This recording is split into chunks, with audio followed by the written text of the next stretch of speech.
hold that passage and this one up next to your newspaper and ask yourself if you believe it.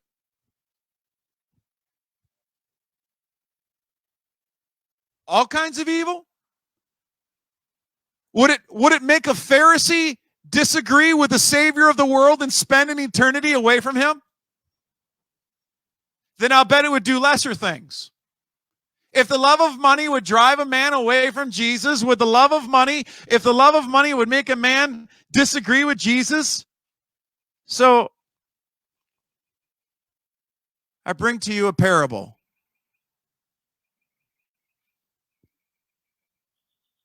If I were trying to warn you that the neighborhood was flooding,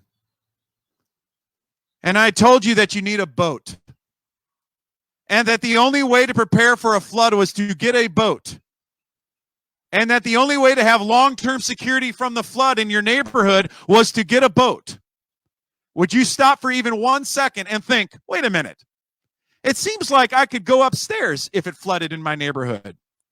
Or, wait a minute, maybe I could go to another part of town and stay with mom while my neighborhood is flooding.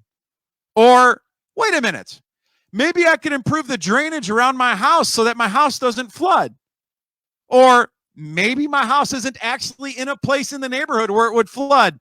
Would any of that occur to you if I were to say you need a boat to survive a flood in your neighborhood? Now how does it change if not only were I interested in you getting a boat, but I told you that you need a boat big enough for your neighbor too? And if you didn't get one big enough for your neighbor, you were not a loving neighbor. And I wonder if you would stop long enough knowing what the Lord is telling us in his word this morning.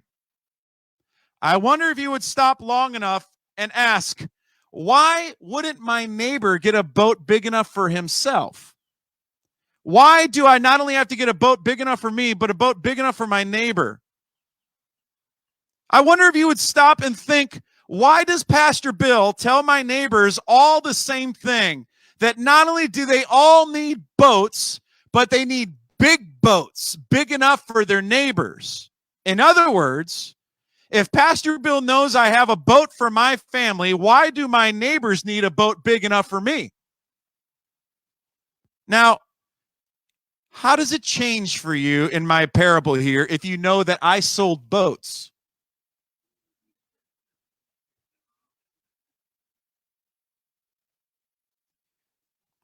You smell what I'm stepping in?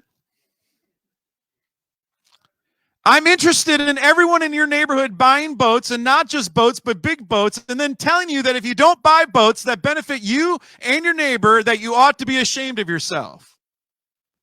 And I take articles and write blogs and post data that shows that people who don't take care to buy boats big enough for their entire neighborhood are the cause of everyone drowning.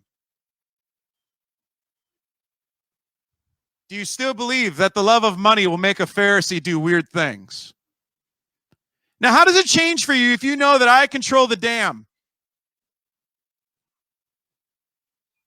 How does it affect you if you know that not only do I sell boats, but I actually give incentives to the dam operators to control the flood levels? How does it change for you if you know that I control the Hickory Daily Record?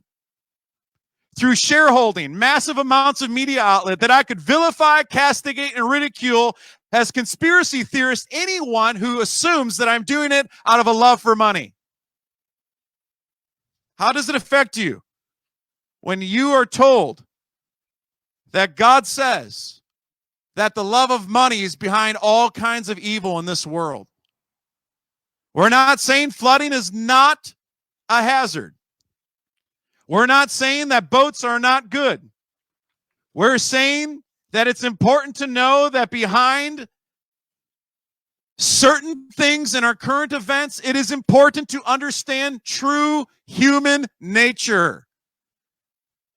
It is important for us to remember that Paul the Apostle said that we are all walking according to the course of this world, according to the prince of the power of the air, that what John said, we know that we are of God and that the whole world is under the sway of the wicked one, but no, not your favorite philanthropist.